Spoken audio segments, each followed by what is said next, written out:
Afinal, qual é o Inter de Roger Machado? Aquele que se classifica às oitavas de final da Copa Libertadores com um jogo muito satisfatório diante do Bahia? Ou o que sucumbe para o Fluminense no Campeonato Brasileiro e praticamente toma uma roda para o time carioca dentro de seus domínios? Pois o Internacional, nesse eletrocardiograma, irrita o torcedor colorado, que não apenas deixa vaias na arquibancada, mas começa a questionar o trabalho do técnico Roger Machado e principalmente a eficiência do grupo. Agora, o Inter vai até Belo Horizonte para enfrentar o Atlético Mineiro na partida anterior à parada do futebol, com a perspectiva nada favorável, desfalques, sem Alan Patrick e principalmente a 1 ponto do Z4 do Campeonato Brasileiro. Eu estava lá, não apenas no estádio Beira-Rio, mas também na zona mista colorada, e a gente vai contar alguns bastidores agora para ti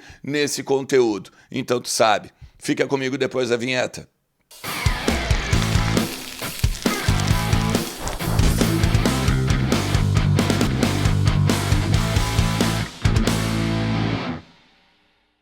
Fala Colorado, fala Colorada, como é que vocês estão? Tudo certo? Tudo beleza? Muito obrigado por todo mundo que está por aqui. Vamos falar do Internacional e atualizar as informações do nosso clube e entender um pouquinho o que está acontecendo nos corredores do Beira-Rio. Lembrando sempre que kto.bet.br é a minha parceira aqui e ela está te esperando também para tu ser o parceiro dela, para ela ser a tua casa de apostas e ela pode, claro, né, te dar muita coisa bacana, principalmente em cima da Liga do Milhão, que é a grande brincadeira da KTO nessa temporada. Vai lá, te registra para dar uma brincada e aproveita para de repente ser o maior palpiteiro do país. Lembrando também sempre que é um ambiente para maiores de 18 anos e brinca com responsabilidade e moderação. Bom, cara, do jogo eu não vou nem comentar, né? Porque já passamos raiva suficiente ontem à noite no estádio Beira-Rio, né?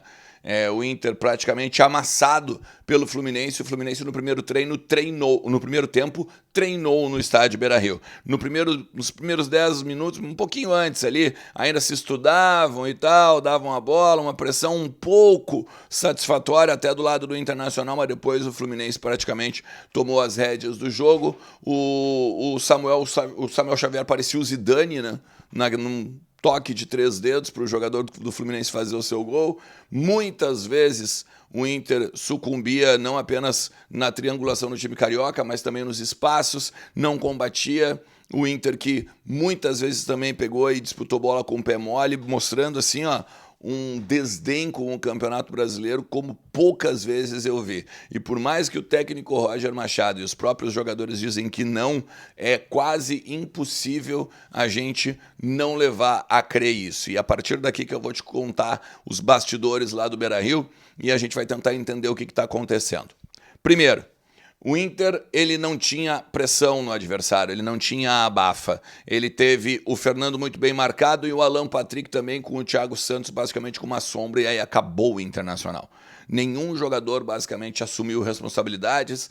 Vitinho acabou tendo uma possibilidade de lesão, o Wesley era o único que estava tentando alguma coisa e também ineficiente. O Ramon, longe de ser um substituto do Bernabé, a zaga e o goleiro mais uma vez falhando, o Antony inclusive, por mais que a bola tenha tocado no Vitão antes de entrar, tomou um frango, né? E aí aqui a gente tem bastidor também do Antony, enfim. A verdade é, na coletiva, o técnico Roger Machado disse que o Internacional não está escolhendo as Copas ou priorizando as Copas em detrimento ao Campeonato Brasileiro. Acontece que o Inter é outro nas Copas, o Inter é principalmente na Copa Libertadores. O Inter busca mais, o Inter é mais próximo, o Inter tem velocidade de transição, o Inter tem recomposição, o Inter tem alternativas ou busca alternativas em seu jogo, diferente do Campeonato Brasileiro. A desmobilização é tamanha que ontem só tinha o André Mazzucco que faz parte do departamento de futebol no estádio Beira-Rio. Todos os outros estavam fora do Beira-Rio, seja para assistir à Champions League, seja para um outro evento relacionado também a futebol, claro, mas que tem como pegar e dar um jeitinho, né, para pelo menos o D'Alessandro estar no Beira-Rio. Eu vou dizer aqui, ó. presidente Alessandro Barcelos foi para a Champions League, a convite de uma patrocinadora, a convite da FIFA, sei lá quem. Estava na Champions League e estava retornando da Alemanha. O Bisol foi junto com o Felipe D'Alegrave para a Alemanha e para a Europa para buscar negócios, fazer network e tudo mais. Esse aí eu até deixo de lado, se for olhar. Porque realmente o vice de futebol é para isso, para fazer network, para fazer conversas com empresários, com possibilidades aí. De repente seria até o André Mazuco o melhor cara, né? Não o vice de futebol, mas enfim. O André Mazuco estava no Beira-Rio, mas o D'Alessandro não estava. O D'Alessandro estava na Argentina, porque vai rolar um evento agora lá em Buenos Aires, o Transfute ou Transroom, algo assim, ligado, claro, a futebol e a transferências do futebol, mas que vai começar agora no meio da semana, ou seja, poderia também estar lá. Então não tem como tu chegar e dizer pro torcedor que a mobilização para a Copa Libertadores e para o Campeonato Brasileiro é a mesma. Não tem como. Não tem como. Pega a tabela aí, bota a tabela do lado. Olha só, 1 ponto do Z4. A gente vai agora para Belo Horizonte jogar contra o Atlético Mineiro, sem o Alan Patrick, que tomou o 3º cartão amarelo, o Bernabé, que abre a coxa, possivelmente vai ter que fazer uma cirurgia para a questão da recomposição muscular. Ele teve uma lesão grau 3 confirmada pelo Internacional. Sem contar o Fernando, que teve uma pancada no joelho e teve de sair com muita dor. O Rafael Borré também levou um tranco e meio que dor no quadril, dor na costela. Tem ainda a questão dos jogadores que estão no departamento médico ou que estão voltando, como, por exemplo, o Vitinho, que está longe, por mais que tenha feito gol agora contra o Vitória, está longe de ser o Vitinho lá do início do ano do Campeonato Gaúcho. E ainda, se a gente for levar em consideração, é o Campeonato Gaúcho. Bruno Tabata não estreou, né? O Internacional no meio-campo tem o Thiago Maia, que até tentou se esforçar, mas também é outro que, sem pré-temporada, com cabeça no Santos no início, agora está começando a querer pegar e fazer aí um dublê de Thiago Maia de 2024. A gente tem o Bruno Henrique, que é um cara que é uma incógnita, muitas vezes ele joga bem em termos táticos, mas técnicos ele tem dificuldade de recomposição. Como é que vamos ganhar do Atlético Mineiro lá? Qual a perspectiva de ganhar do Atlético Mineiro lá? Sabe? Então a gente vai acabar indo para uma parada em cima do Mundial da FIFA, quem sabe dentro do Z4? Para que isso? Qual a dificuldade de pegar e, no mínimo, competir? No mínimo, buscar competição dentro do Campeonato Brasileiro. E eu não me importo em priorizar Copas. Só que tu não pode pegar e jogar de uma forma nas Copas e de outra no Campeonato Brasileiro. O Roger disse que que não faltou mobilização. Houve mobilização interna e tal, isso e aquilo. A televisão flagrou, em meio à transmissão, o Paixão chamando os reservas para aquecer. E aí os reservas olharam assim, tem mesmo e tal. E aí o Paixão vai lá e dá uma pegada nos caras, dá um mijão nos caras, justamente porque, e aí? Tava frio, de repente estavam brincando. Mas aí não dá, né? Brinco eu, né? E olha que eu ainda tô trabalhando lá também, eu também tava com frio, sabe? Então mostra também esse desdém aí dos jogadores com o Campeonato Brasileiro.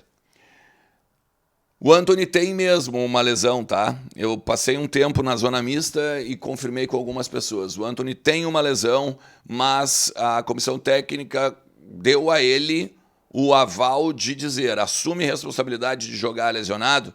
Não sei se é uma fissura, não sei se é uma fratura. Porque acredito que não é fratura, porque senão ele não conseguiria jogar e seria muito ruim para ele. Mas ele tem sim uma pancada e dores na costela. E aí a gente tem que entender por que então o Ivan não jogou. Né? Ou por que o Antony teve que assumir responsabilidades? Porque ele não quer perder a oportunidade agora como goleiro titular. Quem é essa responsabilidade? É do Antony? É do Léo Martins?